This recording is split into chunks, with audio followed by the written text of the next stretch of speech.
Madam படத்துல அரசியல் பேசக்கூடாது என்ன இருக்கா? சென்சார் போர்டு அந்த மாதிரி பிரச்சனை இருக்கா? நீங்க விளைவுகளை எதிர்கொள்ள தயாரா இருக்கணும்ல. அப்ப வந்து பாத்தீங்கன்னா படத்துல வந்து ஒரு இஸ்லாமியர்களோ ஒரு கிறிஸ்தவர்களோ ஒரு மதம் சார்ந்தோ அந்த விஷயம் கேரளா ஸ்டோரி வெளிய வரலாம், காஷ்மீர் ஃபைல்ஸ் வெளிய வரலாம்.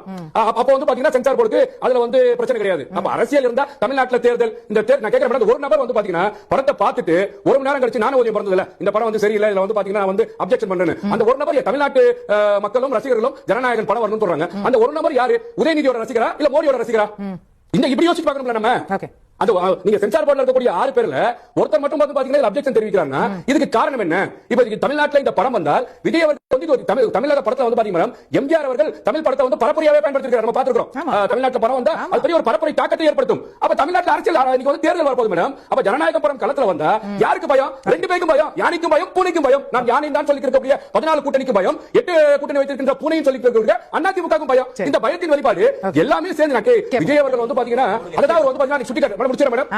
இல்ல மேடம் அவர் சுட்டிக்காட்டு விஜய் அவர்கள் எதை சுட்டிக்காட்டாரு கேட்டீங்கன்னா இதெல்லாம் அழுத்தம் கொடுக்குறீங்க. இந்த அழுத்தத்துக்கு எல்லாம் ஜனநாயக அழுத்தம், சிபிஐ அழுத்தம், விஜய் வந்து ஜனநாயகனுக்கு அழுத்தத்தை கொடுத்த உடனே வந்து கமலஹாசன் மாதிரி நாடு விட்டு வெளியில போறேன்னு சொல்லுவார் மட்டும் நினைச்சுக்காதீங்க. விஜய் அவர்கள் சிபிஐக்கு அழுத்தம் கொடுக்க போறாங்க. அவர் வந்து பாத்தீங்கன்னா என்டிஏ சேர போறாரு. 80 சீட் வந்து முடிவாயிருச்சு. அவர் பவன் கல்யாண் மாதிரி கொண்டு போறாங்க. அதான் தெளிவா சொல்லிட்டார். உங்களோட பயத்துக்கு அச்சத்துக்கு இந்த மூஞ்ச பார்த்தா பயப்பட மாதிரி தெரியுது.